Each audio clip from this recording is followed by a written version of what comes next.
The crystal chandelier above her head cost more than most people earn in a year, but Ava wasn't looking up. She was looking down at the red wine spreading across white marble like blood, at 500 pairs of eyes turning toward her, at Sophia's perfectly painted lips curling into a smile that promised destruction. "You clumsy little rat," Sophia hissed, loud enough for the front rows to hear. "Do you have any idea what this dress costs?" Ava's hand went to her belly. 5 months along, barely showing under the cheap dress she'd worn because Marcus said her nice ones made her look too eager. The baby kicked. Once. Twice. Like it knew what was coming. What Ava didn't know yet. In 72 hours, every person laughing at her would be begging for mercy. But I'm getting ahead of myself. Let me tell you how a woman on her knees became the one everyone else bowed to. Hey, before we dive in, have you ever trusted someone completely, only to find out they were laughing at you the whole time? Drop a comment if this hits close to home. And smash that like button, because this story gets wild. Trust me, 3 months earlier, Ava had stood in her kitchen in their penthouse apartment in Greenwich, Connecticut, the kind of place with floor-to-ceiling windows overlooking the harbor, and thought she was living a dream. "Babe, Sophia's coming for dinner tonight," Marcus called from the bedroom, his voice carrying that casual tone he used when he was about to ask for something unreasonable. "Her dad might make me VP next quarter. We need to impress her." Ava looked at the chicken she was marinating, the vegetables she'd spent an hour chopping, into perfect little cubes the way Marcus's mother Vivian had taught her. "Sophia from your office?" "Yeah, the chairman's daughter. Be nice to her, okay? No talking about your art stuff, or whatever. Just smile and serve." Smile and serve, like she was the help. But Ava did smile because she loved him, or she thought she did. Love's funny that way. It makes you ignore the little cuts until you're bleeding out and don't know why. Sophia arrived at 7, dressed in clothes that whisper wealth, a silk blouse that probably cost $3,000, heels so high and sharp they could stab through bone. She was beautiful in that calculated way, every hair in place, every gesture rehearsed. "Ava," Sophia said, kissing the air beside Ava's cheeks. "Marcus has told me absolutely nothing about you. How mysterious." Marcus laughed too loud. "Ava keeps busy. Cooking, decorating, you know. Woman stuff." Woman stuff. Ava had a degree in art history from Yale. She spoke 3 languages. But sure, woman stuff. Dinner went smoothly until Vivian showed up unannounced. Because of course she had a key, and of course she used it whenever she wanted. Marcus's mother swept in wearing diamonds and disapproval in equal measure. "Ava, darling, your roast is dry," Vivian announced before she'd even sat down. "Didn't I teach you to baste every 15 minutes? "I did." Clearly not well enough. Vivian turned to Sophia with a warm smile. "Sophia, dear, how's your father? I heard the company's expanding into Singapore." And just like that, Ava became invisible at her own table. She caught Marcus's eye, hoping for backup. He looked away. After dinner, while Ava cleared plates, Vivian had waved off her offer to hire help, saying, "A good wife does her own work." She heard laughter from the living room. She peeked around the corner. Sophia had kicked off her heels. They sat on the white carpet, butter-soft leather probably worth more than Ava's car. "Those are gorgeous," Vivian was saying. "Aren't they? Custom Italian. Cost a fortune, but Daddy says I deserve the best." Sophia stretched like a cat, though they're absolutely filthy from the office parking garage. "Ava, sweetie, would you mind?" The room went quiet. Ava stood there, dirty plates in hand. "Mind what?" "Cleaning them. You're so good at this domestic stuff, and I'd hate to ruin them with the wrong product." Vivian nodded eagerly. Ava does have a knack for cleaning. Learn from the best. She smiled at her own joke. Marcus said nothing, just stared at his phone, like it held the secrets of the universe. You know that feeling when you realize you're the punchline to a joke you didn't know was being told? Yeah, that. Ava walked over, took the shoes, and went to the kitchen. Her hands shook as she wiped them down with a soft cloth. Not from anger, not yet, from confusion. Since when had her husband let people talk to her like this? When she brought them back, Sophia inspected them under the light. Perfect. See, Marcus? She's trainable. Trainable. Like a dog. Marcus laughed. Actually laughed. That night, after everyone left, Ava confronted him. Why didn't you say anything? About what? Sophia. The shoes. Your mother talking down to me. Marcus sighed like she was exhausting him. You're being dramatic. Sophia was kidding around. And my mom's just old-fashioned. Why do you always have to make things difficult? I'm pregnant with your child, Marcus. I'm not asking you to defend me in a war. I'm asking you to respect me in our home. Our home. His laugh was cold. Check the deed, Ava. It's my name on it, just like everything else. She should have known then. Should have grabbed her stuff and left. But love, or whatever sick version of it she was clinging to, kept her frozen. The Apex Global Annual Charity Gala was a kind of event where you could smell the money before you entered. Perfume that cost more per ounce than gold.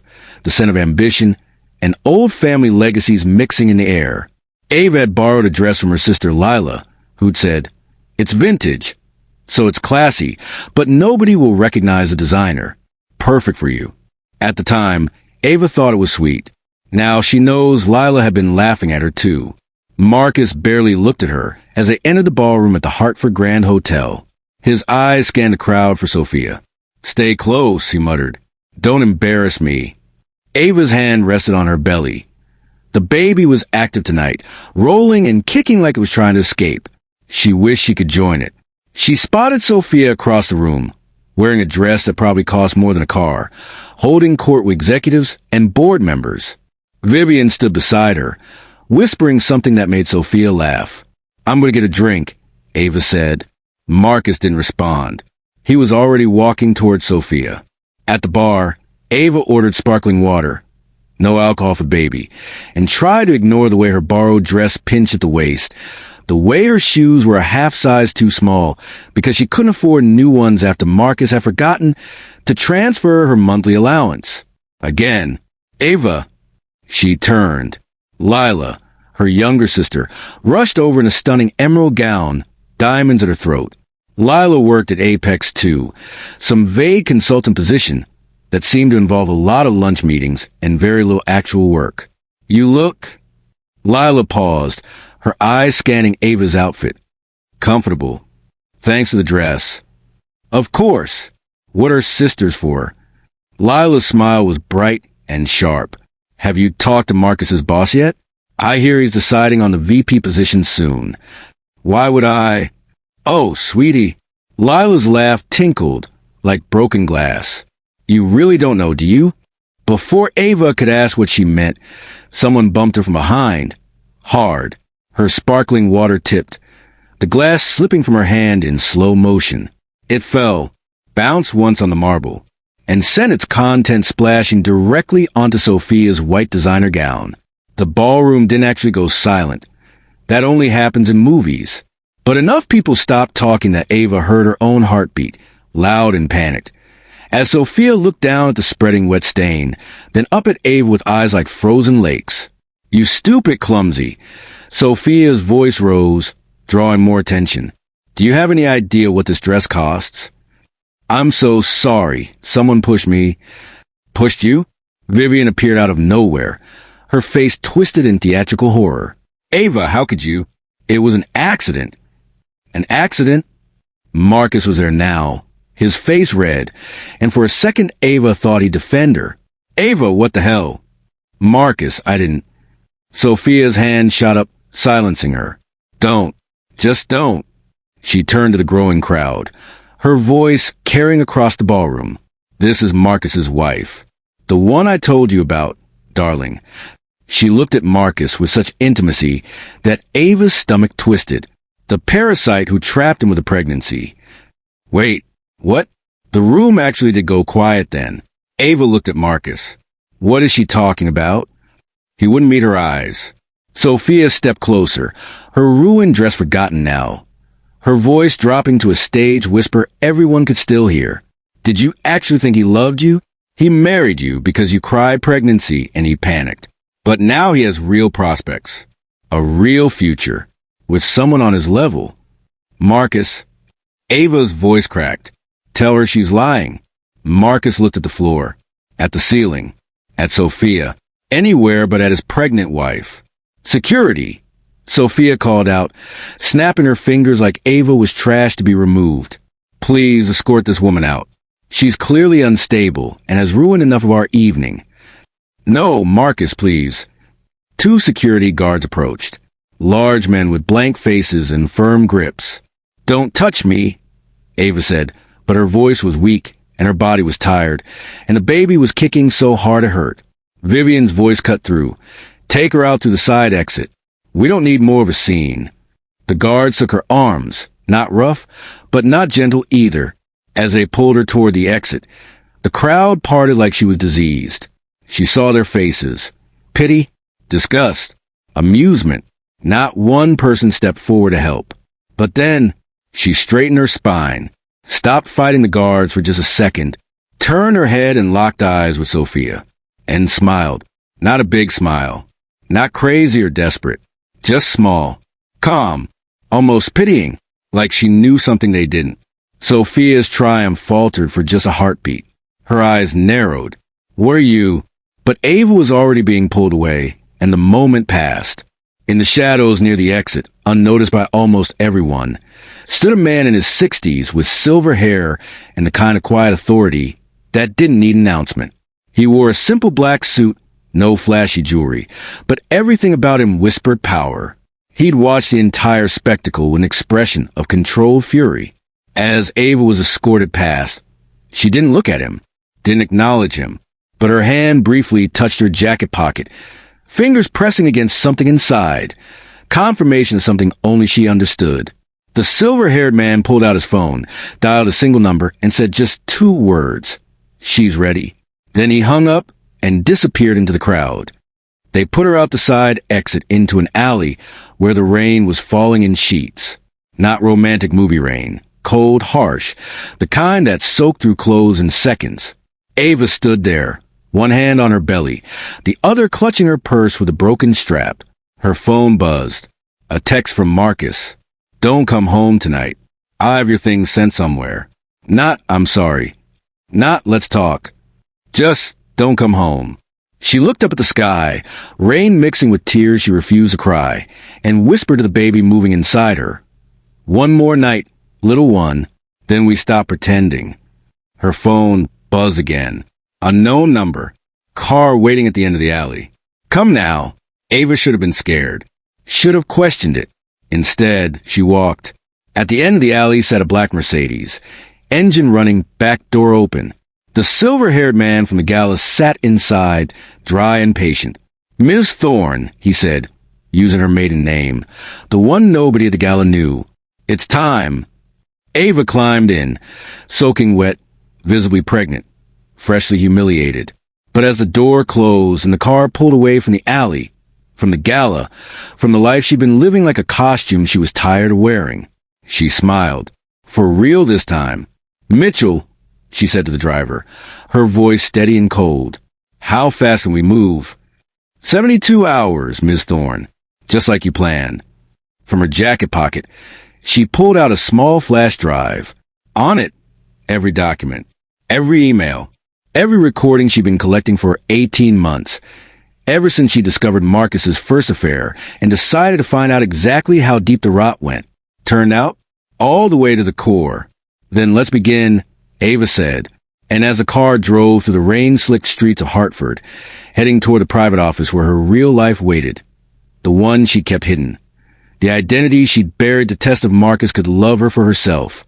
Ava Thorne, sole heir to the Thorne Industrial Dynasty, majority shareholder of Apex Global through a blind trust, and daughter of the late Edmund Thorne, allowed herself one moment of something that wasn't quite satisfaction yet, but would be soon. 72 hours begin, hour 0.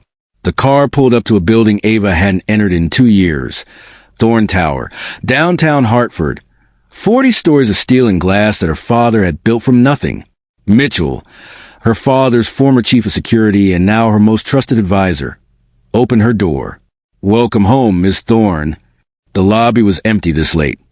just security, who nodded respectfully as she passed. They knew who she was. They'd always known. In the elevator, climbing toward the penthouse office suite, Mitchell handed her a tablet. Full surveillance report on Marcus Vale, Sophia Brennan, Vivian Vale, and Lila Thorne Sutton. Updated as of tonight. The documents you requested are ready for filing. Legal has prepared the full criminal complaint package for the district attorney. The board proxies are locked, and the press strategy is ready to launch on your word.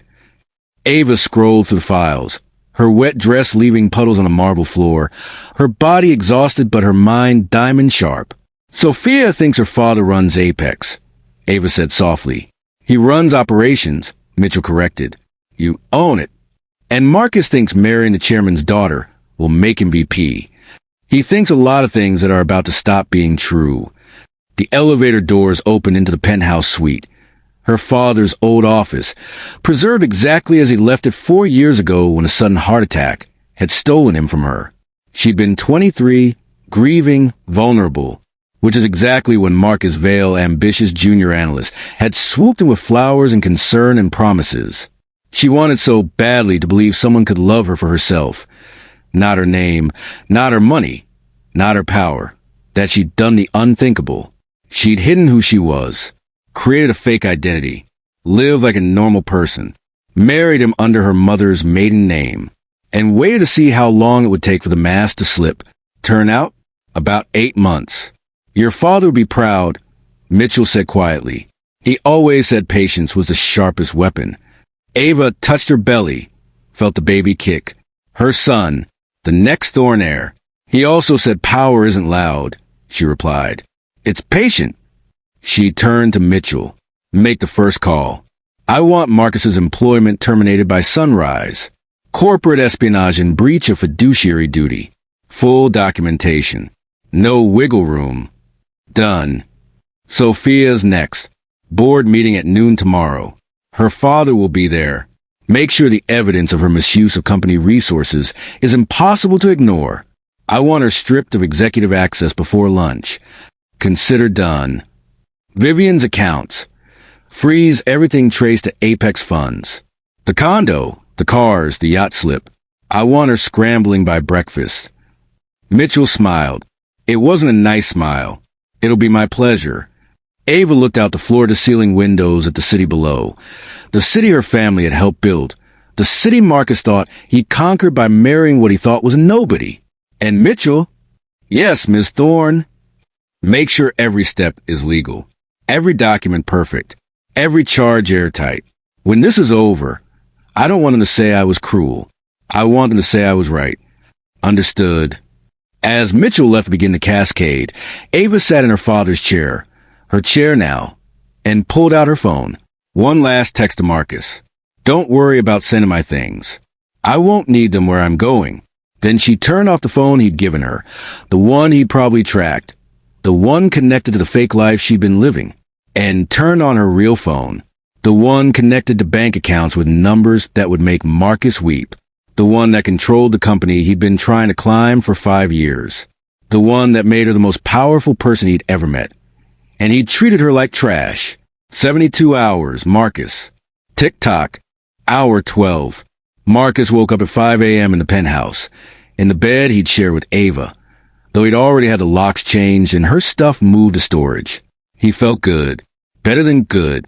The gala had been perfect. Sophia had handled Ava's little tantrum beautifully. His mother had been proud. And Sophia's father had pulled him aside before leaving and said, "We'll talk about that VP position Monday morning." Monday morning. Tomorrow. Marcus checked his phone. No messages from Ava. Good. She'd probably crawl back to her sister or some cheap motel. She'd figure it out. Women always did. He showered, dressed in his best suit, the Italian one Sophia had helped him pick out, and headed to Apex headquarters by 6:30. Early bird gets a promotion, right? The security guard at the lobby desk looked at him strangely. "Mr. Vale?" "Morning, Tim." Marcus flashed his badge. The scanner beeped red. "That's weird," Marcus said. "Try again." Beep.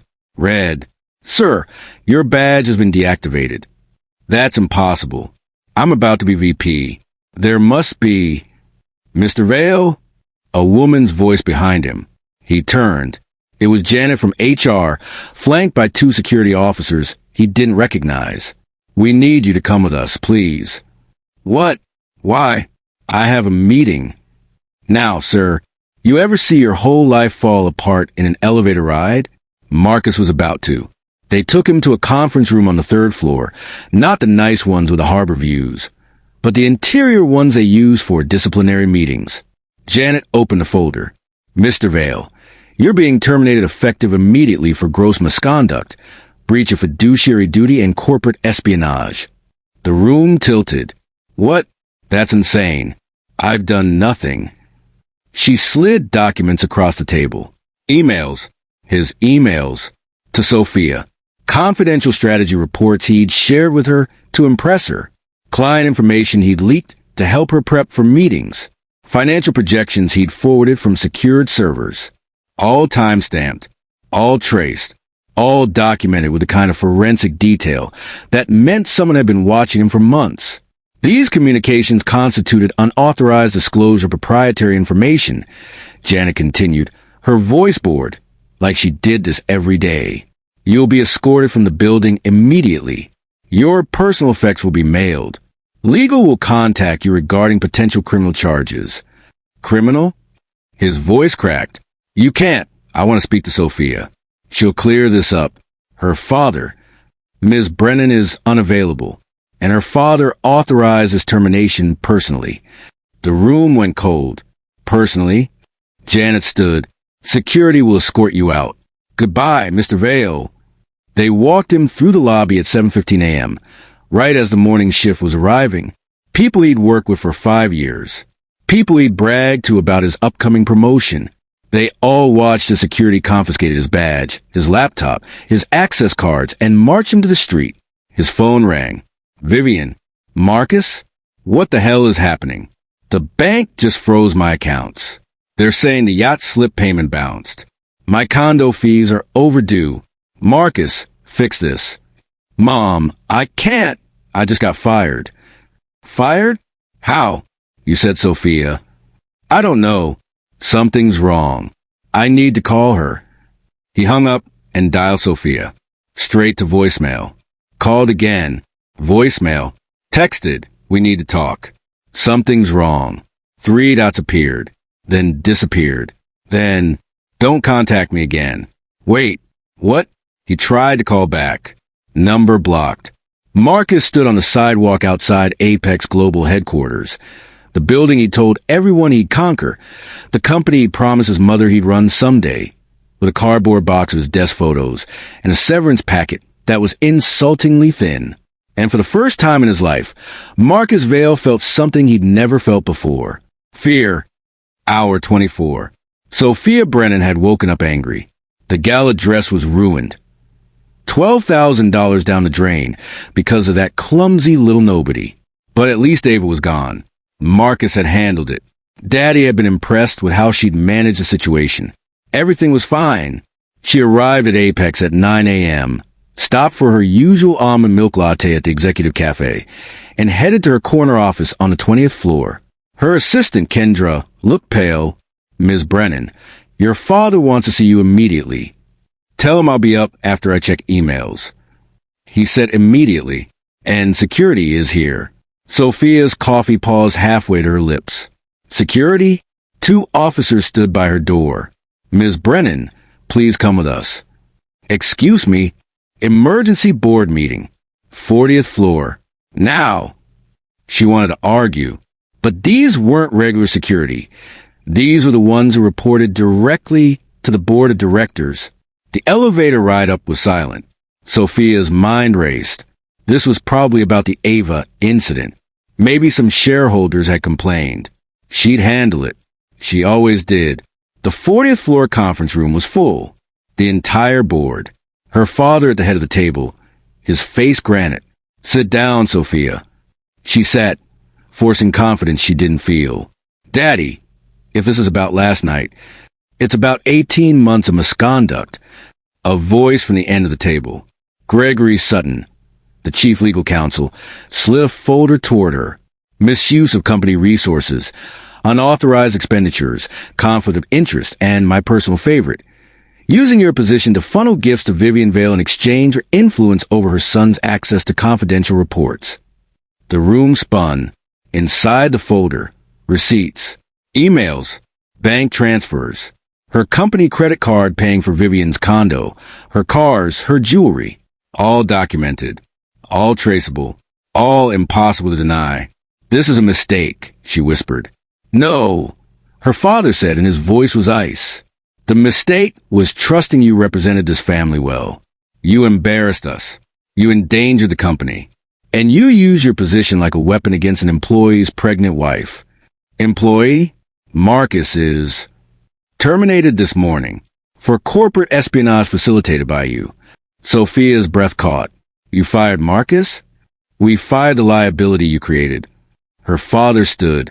Effective immediately, you're stripped of all executive access, demoted to clerical during the investigation, and suspended without pay pending resolution. If the DA decides to pursue charges for embezzlement, you'll face them alone.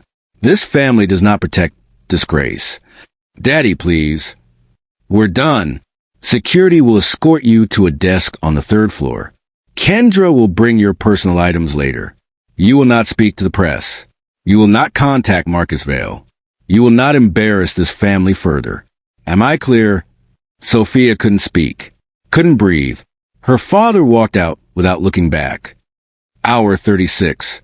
Lila Thorne Sutton had always been good at reading the room. It's how she'd survived as a less successful sister, the one who'd chosen comfort over ambition, who'd taken the easy consultant job at Apex that her brother-in-law had helped her get. Wait, ex-brother-in-law now. She sat in her apartment, paid for partially by Apex, part of her compensation package, and watched her phone blow up with messages. From Marcus, call me, emergency. From her boss at Apex, meeting tomorrow 9 a.m., regarding your position, mandatory. From her husband Byron, who worked in finance. Did you know your sister owns Apex? Owns it? The blind trust files just leaked to Bloomberg. Lila, what the hell? Lila's hand shook as she opened Bloomberg on her laptop. There it was. Front page of the business section. Thorne Air revealed as Apex Global Majority Shareholder. Ava Thorne, daughter of late industrialist Edmund Thorne, and previously believed to be estranged from the family business, has been identified as a controlling shareholder of Apex Global through a blind trust established before her father's death. Sources confirm Ms. Thorne has maintained complete anonymity for 4 years, including during her marriage to former Apex analyst Marcus Vale. Below the article, a photo of Ava, not the tired, plain version from the Gala. This was Ava in a power suit, standing in front of Thorne Tower, looking like she could buy and sell everyone who'd ever underestimated her. Which, technically, she could. Lila's phone rang. Marcus. Did you know? He screamed before she could say hello. Did you know who she was? I know. How could I? You're her sister. Half-sister. We're not close. Marcus, I swear. She's been playing me for 2 years. She watched me humiliate her. She cleaned Sophia's shoes. And the whole time she was... His voice broke. I'm ruined. Lila. Fired. Broke. Vivian's losing everything. And Sophia won't even talk to me. Marcus, I didn't. I have to go. Lawyers are calling. He hung up. Lila sat in the silence of her expensive apartment that she suddenly realized she might lose, and thought about all the times she'd mocked Ava. The borrowed dress, the cheap shoes, the whispered jokes about how Ava had trapped Marcus, and the whole time, her phone buzzed. A text from an unknown number. Tomorrow's meeting is your termination. Start looking for new work. Mitchell. Lila knew who Mitchell was.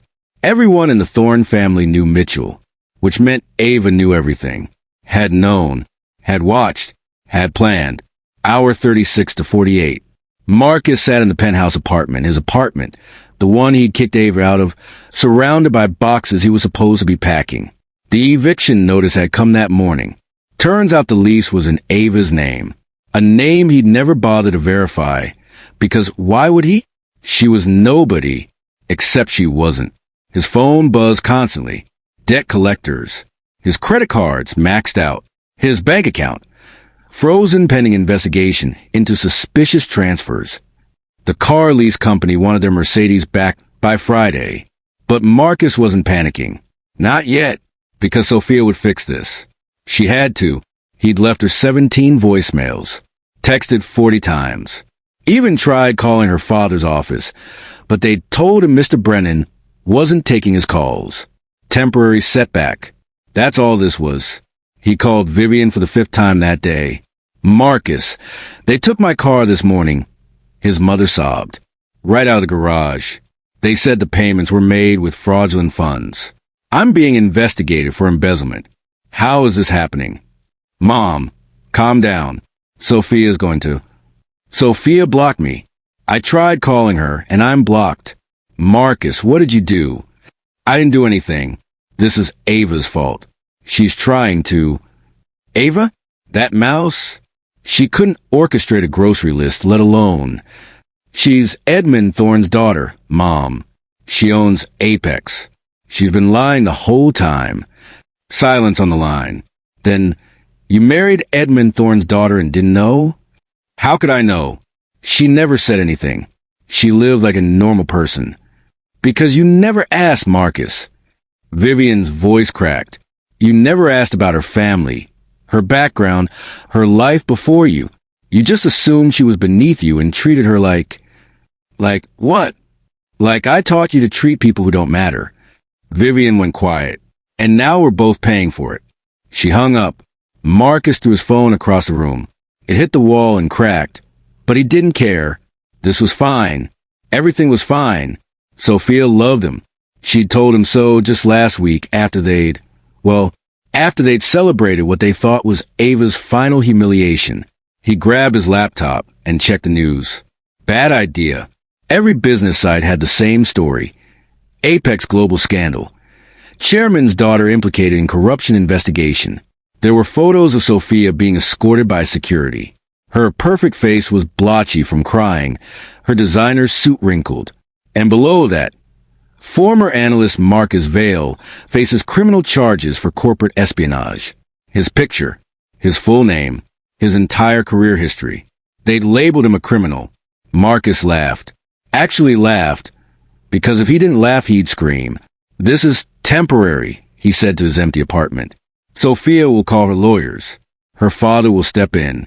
This will blow over. Spoiler alert, it wouldn't. Hour 48. Vivian Vale had built her entire identity on two things: her designer wardrobe and her superiority complex. Both were currently being packed into boxes by repo men. You can't take that, she screamed as they loaded her Chanel bags into a van. Those are mine. Ma'am, these were purchased with funds traced to fraudulent accounts, the lead officer said, bored. He'd clearly done this before. Everything on this list is being seized pending investigation. The list was 12 pages long. Vivian stood in her condo, the one she bragged about to her country club friends, the one with harbor views and marble counters, and watched them strip it clean. The Louis Vuitton luggage, the Hermes scarves, the jewelry she'd told everyone were family heirlooms, but had actually been gifts from Sophia, paid for with embezzled Apex funds. All of it, gone. Her phone rang. Lila. Vivian, we need to talk, Lila said, her voice shaking. Not now. Yes, now. I just got fired from Apex. They're saying I took kickbacks from you and Marcus to provide insider information. They have recordings, Vivian. Recordings of me talking about Ava, mocking her, laughing about the pregnancy. Vivian's blood went cold. What recordings? From family dinners. From phone calls. Someone was listening the whole time. Someone was documenting everything. Ava, Vivian whispered. Not just Ava. She had help. Professional help. Vivian, they're building criminal cases against all of us. Marcus is facing felony charges. Sophia's father cut her off completely. And you and I are next. The repo man walked past carrying Vivian's favorite fur coat. She wore it to Ava's wedding. Had made a comment about how quaint the ceremony was. Karma was a patient woman, apparently. What do we do? Vivian asked. I don't know, Lila said. But my lawyer says cooperating might reduce charges. They want testimony against Marcus and Sophia. You're going to testify against your own nephew? He's not my nephew anymore, Vivian. He's a criminal. And I have kids to think about. Byron's talking about divorce if I get charged. I can't lose everything. Lila hung up.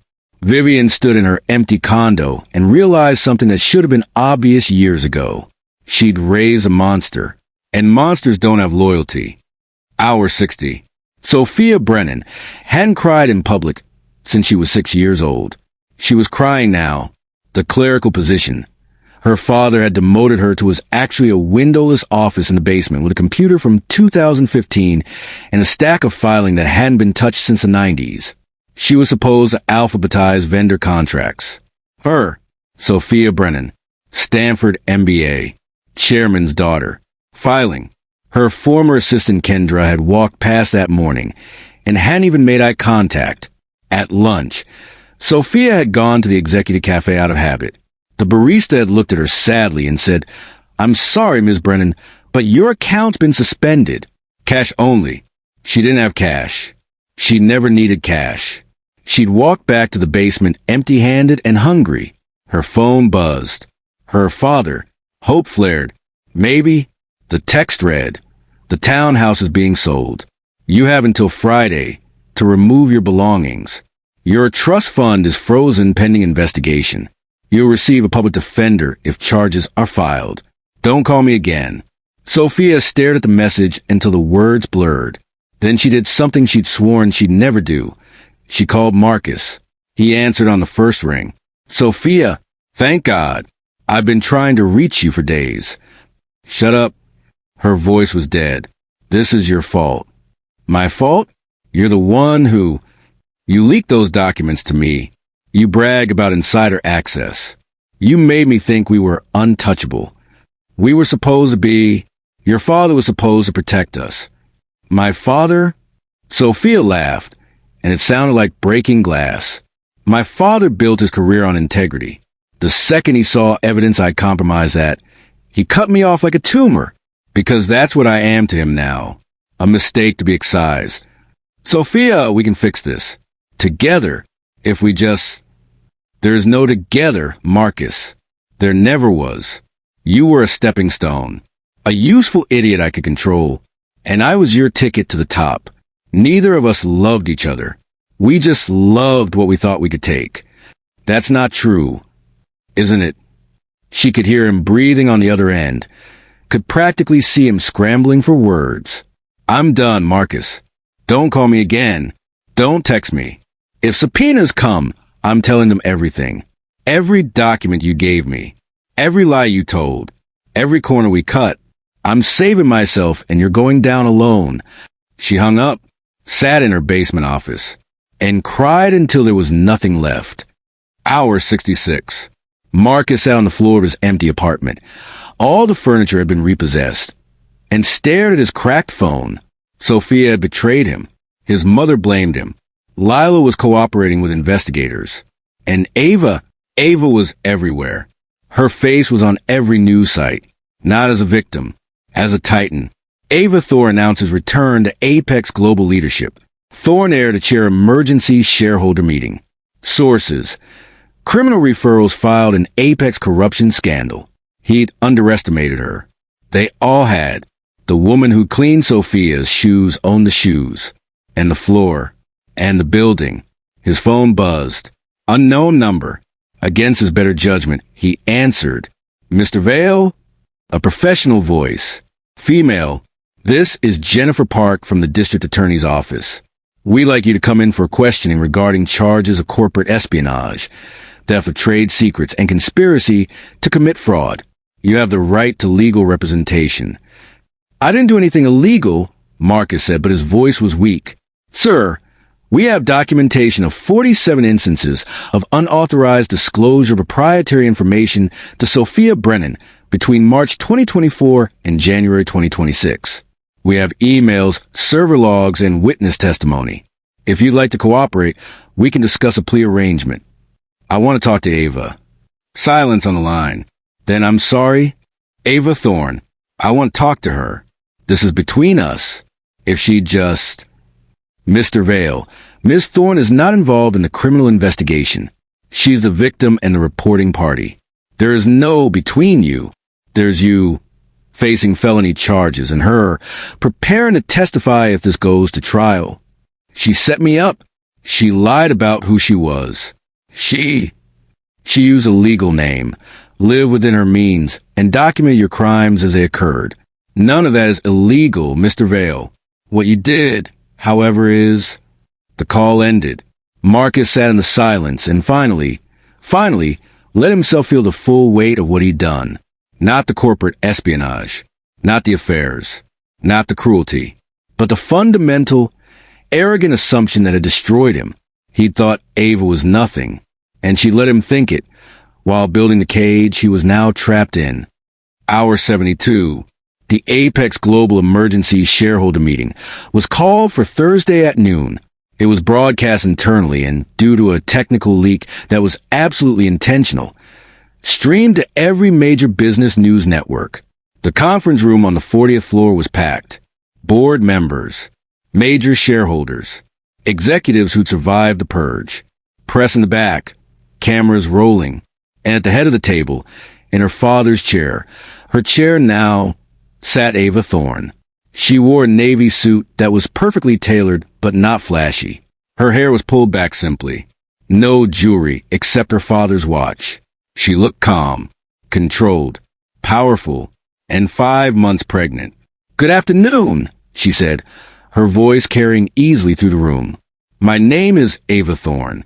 For those who don't know me, and I suspect it's most of you, I'm the daughter of Edmund Thorne and the majority shareholder of Apex Global through a controlling trust established before my father's death." Murmurs ran through the room. "For years ago, I made a decision. I wanted to know if I could be loved for myself, not my name or my inheritance. So I hid who I was. I used my mother's maiden name. I lived modestly. I married a man I thought was decent." She paused, and her eyes, calm, clear, devastating, swept the room. "I was wrong." The screen behind her lit up. Video footage. The shoe cleaning incident at the penthouse. Audio was crystal clear. Ava does have a knack for cleaning. Learn from the best. Vivian. "See, Marcus? She's trainable." Sophia. Marcus's laugh. The room was silent. Next clip, the gala. The wine spill. The humiliation. This is Marcus's wife. The parasite who trapped him with pregnancy. Sophia. The crowd's laughter. The security escort. Ava let it play. Didn't flinch. Didn't look away. When it ended, she spoke. 3 days ago, I was dragged from a charity event while pregnant and told I wasn't worthy of basic human dignity. Today, I own the company that employed the people who humiliated me. She advanced the presentation. Marcus Vale. His employee photo appeared. Terminated for corporate espionage. Leaked 47 confidential documents to Sophia Brennan in exchange for personal favors and the promise of advancement. Evidence has been provided to the district attorney. Criminal charges pending. Next slide. Sophia Brennan. Stripped of executive privileges for misuse of company resources, conflict of interest, and facilitation of corporate theft. Currently under investigation. Her position at this company is over. Next, Vivian Vale. Accepted over $400,000 in gifts purchased with embezzled Apex funds. All assets seized. Cooperating with authorities to avoid prosecution. Next, Lila Seton Neton. Ava's voice didn't waver, even seeing her half-sister's photo. Provided insider information and participated in targeted harassment of an employee, me. Terminated. Also cooperating. She turned off the screen. "I didn't come back to Apex for revenge," Ava said quietly. "I came back because this company was built by my father with integrity, and it's being destroyed by people who treat power like a toy and people like objects." She stood, one hand resting gently on her belly. Effective immediately, I'm assuming active leadership as chairwoman. We're implementing new ethics policies, whistleblower protections, and mandatory compliance training. Anyone who thinks they can abuse their position here will find themselves in the same place as Marcus Vale, Outside, looking in, with nothing. She looked directly at the camera, knowing Marcus was watching, knowing Sophia was watching, knowing everyone who'd ever underestimated her was watching. "You made me clean shoes," she said softly. "Now clean up your life, if you can find one." The room erupted in applause. Marcus watched the broadcast on his cracked phone, sitting on the curb outside his former apartment building with a suitcase and a cardboard box.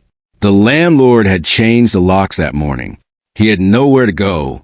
His mother wouldn't answer his calls. Sophia had blocked him. Lila was saving herself. He'd burned every bridge. And for what? He looked up at Apex Tower in the distance, the building he'd thought he'd conquer, the building Ava owned. His phone buzzed. One final text from an unknown number. "You asked me once why I made things difficult. I wasn't making things difficult, Marcus. I was making you see who you really were. Turns out you didn't like the view." He tried to call the number. Disconnected. Marcus sat there as the sun set, as people walked past without looking at him, as his entire life became a cautionary tale told in business schools and HR seminars. And finally, too late, far too late, he understood. Ava hadn't destroyed him. He destroyed himself. She just held up the mirror.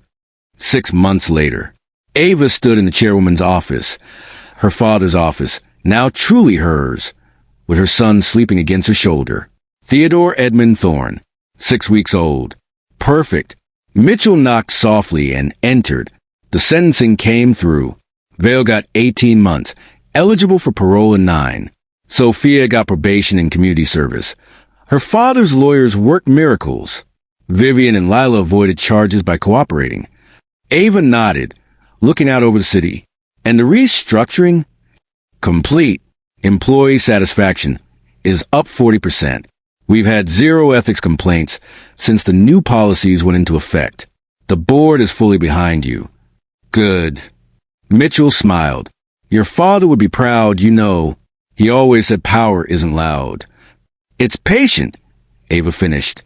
She looked down at her sleeping son. And it protects what matters. There was a soft knock. Her assistant poked her head in. "Ms. Thorne, there's someone here to see you. She says she's family." Ava's jaw tightened. "Lila?" "Yes, ma'am. She's asking for 5 minutes." "Should I?" "Send her in." Lila entered, and Ava barely recognized her. Gone were the designer clothes and perfect hair. She looked tired. Human. Small. "Ava," Lila whispered. "I'm sorry. For everything. I was cruel and jealous, and You let them treat me like trash at my own family dinners." Ava said quietly. "You mocked my pregnancy. You laughed when Sophia humiliated me. I know. I have no excuse. I wanted to feel important. And putting you down made me feel bigger." Lila's voice cracked. "I lost everything. My job. My marriage. Byron left and took the kids. I'm living in a studio apartment in Bridgeport working retail." "Good," Ava said. Lila flinched. "Not good that you're suffering," Ava clarified. "Good that you understand consequences. That's something the old Lila never learned." "I did learn. I swear. And I'm not asking for my job back, or money, or anything. I just wanted to say I'm sorry. And that I'm glad you're okay. You and the baby." Ava studied her half-sister for a long moment. "I'm not ready to forgive you," she said finally. "Maybe I never will be. But I believe you're sorry. And I hope you become someone worth forgiving." Lila nodded, tears streaming down her face. "Thank you." After she left, Mitchell raised an eyebrow. That was generous. "No," Ava said, looking at her son. "That was strategic. Lila will tell everyone I gave her a chance at redemption, but didn't give her anything else. It's the perfect ending to the story." Mitchell laughed. "Your father really did teach you well." Ava walked to a window, her baby warm and solid in her arms, and looked out at the empire her father had built. The empire she'd reclaimed. Not with violence, not with cruelty, but with patience, documentation, and the understanding that sometimes the best revenge isn't hurting the people who hurt you. It's becoming so successful that their betrayal becomes a footnote in your origin story. "Come on, Theodore," she whispered. "Let's go home." 6 months later, in a coffee shop in downtown Hartford, Marcus Vale sat with a cup of cheap coffee and a laptop open to job listings. He'd served 9 months, got out on good behavior. He was staying in a halfway house and working as a night clerk at a gas station. The barista called out an order. "Ava!" Marcus's head snapped up. A young woman, not as Ava, just someone with the same name, picked up her drink and left. He'd had that reaction for months now. Every time he heard the name, every time he saw someone who looked even vaguely like her. His therapist, court-ordered, said it was trauma, that he was processing the loss of his entire identity. Marcus called it justice. He'd written her letters from prison. Apologies, explanations, pleas for understanding. She'd never responded. The last one had come back with a single line from her lawyer. "Ms. Thorne has no interest in communication with you. Further contact will be considered harassment." So he stopped, but he thought about her every day. Thought about the moment it all broke. Not when she revealed who she was, but earlier, that smile in the ballroom, that calm, pitying smile that said, "You have no idea." She'd known, the whole time, and she'd let him hang himself. Marcus closed his laptop. He'd never be powerful again, never be important, never be anything but a cautionary tale. And somewhere in a tower overlooking the city, Ava Thorne was raising her son and running an empire. The woman who cleaned shoes now owned everything, including the lesson he'd never forget. Never underestimate someone just because they're kind, because sometimes kindness is just patience in disguise. And so what did you think? Did Ava go too far, or did Marcus get exactly what he deserved? Drop your thoughts in the comments. I read every single one. And if this story hit you in the feels, do me a favor. Hit that like button, share this with someone who needs to hear it, and subscribe so you don't miss the next one. Because here's the truth. We all know someone like Marcus, someone like Sophia, someone who thought they could treat people like trash and never face consequences. This story? It's for everyone who's ever been underestimated, who's ever cleaned the metaphorical shoes, who's ever been told they don't matter. You matter, and your story isn't over. See you in the next one.